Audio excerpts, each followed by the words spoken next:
ကနေဒါနိုင်ငံအွန်တေရီယိုပြည်နယ်အနောက်မြောက်ပိုင်းမှာလောင်ကျွမ်းနေတဲ့တောမီခိုငွေတွေကြောင့်နိုင်ငံတွင်းအကြီးဆုံးမြို့ဖြစ်တဲ့တိုရင်တိုမြို့ဟာကမ္ဘာပေါ်မှာလေထုအရည်အသွေးအဆိုးဆုံးမြို့အဖြစ် IQL ထုတ်ပြန်ပါတယ်။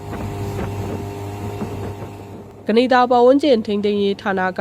တိုရင်တိုမြို့လေထုအရည်အသွေးကျန်းမာရေးညွှန်းကိန်းကိုအလွန်အန္တရာယ်များတဲ့အဆင့် 10+ အဖြစ်သတ်မှတ်ထားပြီးဒီလိုအခြေအနေဆိုးဟာလာမယ့်ကြာသပတေးနေ့ညထိဆက်ရှိနေနိုင်တယ်လို့ခန့်မှန်းထားပါတယ်။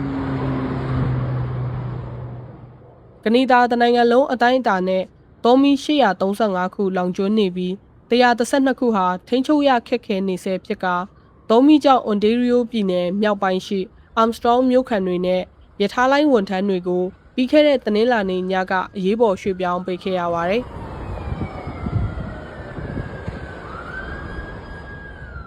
ဒီတောမီခိုငွေတွေဟာအမေရိကန်နိုင်ငံဘက်ကိုပါကူးစက်ပြန့်နှံ့သွားခဲ့ပြီးပင်ဆယ်ဗေးနီးယား၊နယူးယောက်၊မက်ဆာချူးဆက်နဲ့မိန်းပြည်နယ်တွေမှာလေထုအရည်အသွေးဆိုးမှုသတိပေးချက်တွေထုတ်ပြန်ထားရသလိုလာမယ့်တနင်္ဂနွေနေ့မှာကျင်းပမယ့်ကမ္ဘာဖလားပိုလူပွဲကျင်းပရာနယူးဂျာစီအားကစားကွင်းနဲ့နယူးယောက်မြို့ကောင်းကင်ပြင်တွေမှာလည်းမြူထုတွေဖုံးလွှမ်းနေပါတယ်။